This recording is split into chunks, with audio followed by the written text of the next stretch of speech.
Shalom Bapak Ibu Saudara-saudari yang dikasihi dan mengasihi Tuhan. Kita bersyukur kalau hari ini Tuhan boleh memberkati kita. Mari sebelum kita membaca merenungkan firman Tuhan, kita berdoa. Tuhan, terima kasih, kami mengucap syukur untuk kasih setiamu di dalam hidup kami. Terima kasih untuk berkat-Mu, sampai hari ini Engkau boleh menjaga dan memelihara kami. Sebentar kami akan membaca dan merenungkan firman-Mu. Berfirmanlah dan biarlah kami mengerti apa yang menjadi kehendak-Mu. Kami berdoa di dalam nama Tuhan Yesus Kristus. Haleluya. Amin. Ku rindu setiap waktu hidup di kebenaran-Mu, bukan dengan kuatku, namun karena Roh-Mu. Yesus, yang ku pegang teguh. Ayat firman Tuhan hari ini terambil dari kitab Kejadian. Kejadian pasal yang ke-36, ayat yang pertama hingga ayatnya yang ke-19. Saya akan membacakan ayat yang ke-6 dan ke-7. Esau membawa istri-istrinya, anak-anaknya lelaki dan perempuan, dan semua orang yang ada di rumahnya, ternaknya, segala hewannya, dan segala harta bendanya yang telah diperolehnya di tanah Kanaan. Lalu pergilah ia ke negeri lain, dan ia meninggalkan Yakub adiknya. Sebab harta milik mereka terlalu banyak, sehingga mereka tidak dapat tinggal bersama-sama, dan negeri penumpangan mereka tidak dapat memuat mereka, karena banyaknya ternak mereka itu. Amin. Demikianlah firman Tuhan. Mari kita merenungkannya. Bapak Ibu Saudara yang dikasihi dan mengasihi Tuhan, perikop yang kita baca hari ini adalah keluarga Esau. Bagaimana Tuhan memelihara dan memberkati kehidupan keluarga Esau. Mungkin kita masih ingat bagaimana berkat yang pertama itu diberikan kepada Yakub. Nah, kemudian si Esau itu datang kepada papanya dan memang dikatakan sudah tidak ada berkat lagi.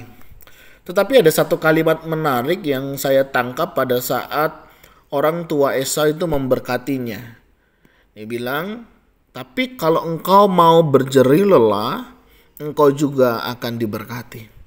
Nah, saya melihat di sini Bapak Ibu Saudara, mungkin memang secara berkat yang seperti Yakub terima, mungkin Esau tidak menerima. Artinya tanpa mengusahakan pun Yakub akan diberkati hidupnya, karena itu adalah janji berkat daripada Tuhan. Tetapi ketika Esau mau berusaha, mau mengerjakan berkat-berkat itu, ternyata Tuhan juga memberkatinya. Bayangkan dikatakan mereka harus meninggalkan tempat ini karena sudah tidak muat lagi, tidak cukup lagi karena begitu banyak harta mereka. Dan akhirnya Esau pun meninggalkan Yakub dan sanak saudaranya karena begitu luas dan banyaknya berkat yang diterimanya. Pelajaran apa yang kita bisa dapat dari sini? Yang pertama, memang ada bagian yang memang kita harus kerjakan Bapak Ibu Saudara untuk kita boleh menerima, menikmati berkat yang datangnya dari Tuhan. Artinya apa yang Tuhan berikan ketika kita mau mengelolanya, kita mau mengerjakannya, Tuhan pasti juga akan berkati. Nah, ini menjadi bagian di dalam hidup kita. Tidak ada usaha yang sia-sia. Saya percaya ketika kita mau berusaha, ketika kita mau mengerjakannya, Tuhan juga memberkatinya. Nah, apa yang Bapak Ibu Saudara hari ini kerjakan? Mari kita juga kerjakan dengan sungguh-sungguh, dengan sukacita, dan tentunya penuh pengharapan di dalam Tuhan. Saya senang mengingat satu kalimat yang berkata, ora et labora. Berdoa dan bekerja. Bekerja dan berdoa. Ada orang kerja, ya, mati-matian, banting tulang, tetapi dia lupa untuk berdoa. Akhirnya apa yang dikerjakannya ya begitu saja. Dia tidak bisa menikmati hasil jerih lelahnya. Dia tidak bisa menikmati hasil pekerjaannya. Karena apa? Karena dia tidak mengembalikannya kembali kepada Tuhan. Harusnya ketika kita bekerja, kita tidak boleh lupa berdoa. Dan jangan gara-gara bekerja kita menjadi lupa untuk berdoa. Saya punya teman, dia satu kali membuat status, berapa gajimu sampai engkau tinggalkan Tuhanmu. Artinya gara-gara penghasilan, gara-gara pendapatan, dia sampai lupa untuk tidak beribadah kepada Tuhan. Seharusnya kita mengingat dan menyadari, jangan sampai ya waktu kita dengan Tuhan kita gadaikan hanya dengan sejumlah rupiah saja.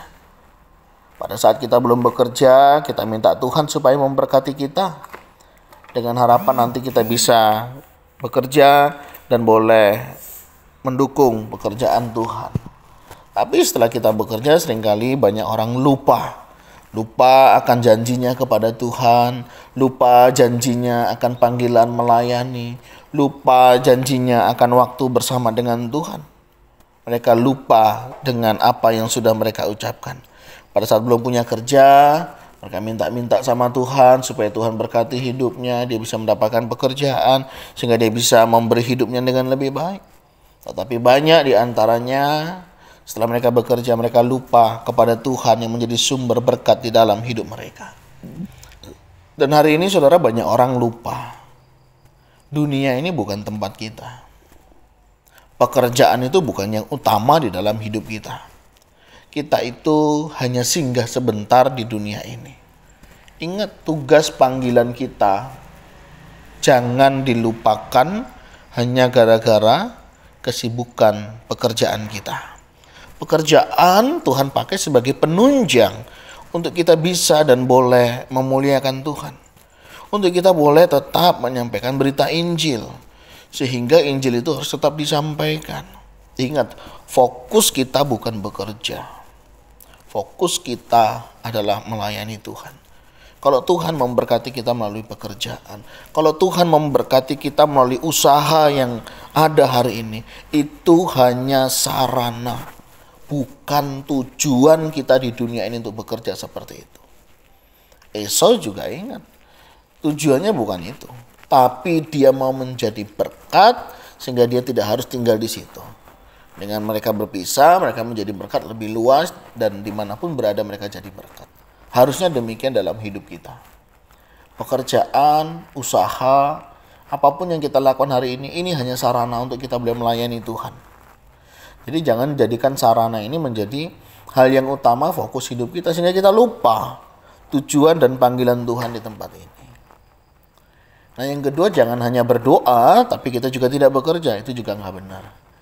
Ketika kita berdoa, kita juga harus bekerja, kita harus berusaha, sehingga apa yang kita kerjakan itu juga boleh menjadi berkat.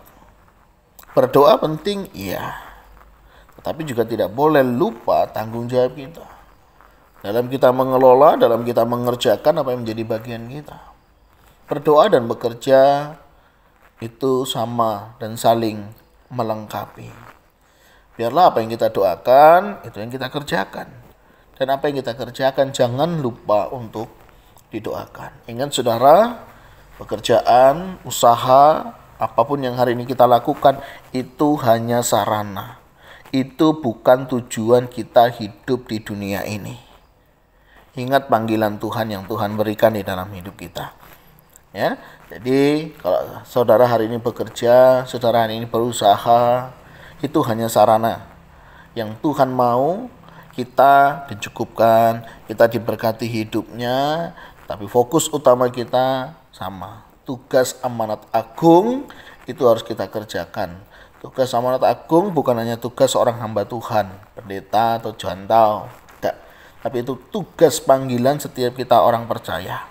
Nah, Tuhan pakai usaha pekerjaan kita untuk kita boleh menyampaikan itu. Untuk kita boleh menyampaikan pesan Tuhan ketika orang bekerja sama dengan kita, ketika orang itu datang kepada kita, atau ketika kita datang kepada mereka, itu sebagai jembatan. Ya, jadi ingat ya, itu hanya jembatan, itu hanya sarana untuk apa? Injil tetap diberitakan. Dan semoga setiap kita ingat akan hal ini sehingga kita tidak kehilangan arah dan tujuan di dunia ini. Ingat, di dunia ini hanya sementara, tidak selama-lamanya.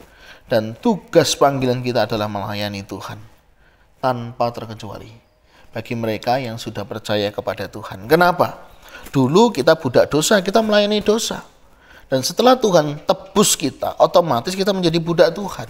Kita menjadi pelayan Tuhan. Suka tidak suka, mau tidak mau. Itulah hidup kita. Memenuhi panggilan Tuhan. Jadi mari, apapun yang kita kerjakan hari ini, apapun yang kita lakukan, lakukanlah semuanya untuk kemuliaan bagi nama Tuhan. Itu yang utama.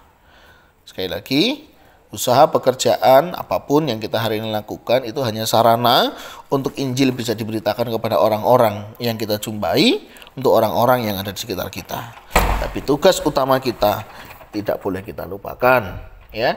Sehingga ketika kita pulang kepada Tuhan, kita sudah selesai misinya, sudah selesai tugasnya. Nah, kiranya kebenaran firman Tuhan ini untuk menolong dan memampukan kita. Percayalah, apa yang saudara doakan, kerjakan, apa yang sudah kerjakan, kita doakan pasti akan menjadi berkat. Ya, dan kiranya setiap kita ingat tugas panggilan kita di dunia ini hanya sementara dan fokusnya bukan itu, tapi fokusnya adalah bagaimana kita menyatakan Injil sukacita itu kepada orang-orang yang ada di sekitar kita. Terima kasih, Tuhan Yesus memberkati. Tuhan, terima kasih. Kami bersyukur hari ini kami belajar dari kehidupan keluarga Esau. Memang dia tidak mendapati berkat seperti Yakub, tapi ketika dia mau berusaha, dia mau bekerja, dan dia mau membawa semua itu kepada Tuhan, hidupnya juga diberkati. Dan kami percaya berkat itu juga ada di dalam kehidupan setiap kami, anak-anak-Mu. Ketika kami mau bekerja, ketika kami mau berusaha, Tuhan juga perhitungkan hal itu. Dan kami sadar itu semua bukan yang utama, tapi memberitakan Injil itu adalah tugas tanggung jawab yang harus kami kerjakan. Semua itu Tuhan pakai sebagai jembatan, Tuhan pakai juga sebagai sarana untuk menunjang kami menyatakan Injil-Mu. Terima kasih ya Tuhan. Dan saat ini kami rindu hidup kami juga boleh menjadi berkat. Dan kiranya Engkau Tuhan yang memberkati setiap kami. Berkati setiap jemaat-Mu di dalam usaha, pekerjaan, apapun yang mereka lakukan. Kiranya semua itu mereka dapat gunakan sebagai sarana untuk melayani, sebagai jembatan untuk memberitakan Injil-Mu. Tuhan, ajar kami tidak fokus pada dunia ini.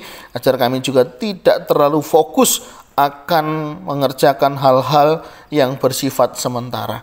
Ajar kami melakukan pekerjaan yang bersifat kekal, sehingga apa yang kami kerjakan semuanya boleh membawa kemuliaan bagi nama Tuhan. Terima kasih Tuhan, mohon berkat-Mu dan ingatkan kami, hidup yang sementara ini kami bisa gunakan dengan sebaik-baiknya. Kami berdoa ya Tuhan di dalam nama Tuhan Yesus Kristus. Haleluya. Amin. Bapak Ibu Saudara, demikian renungan kita hari ini, kiranya boleh memberkati kita. Shalom.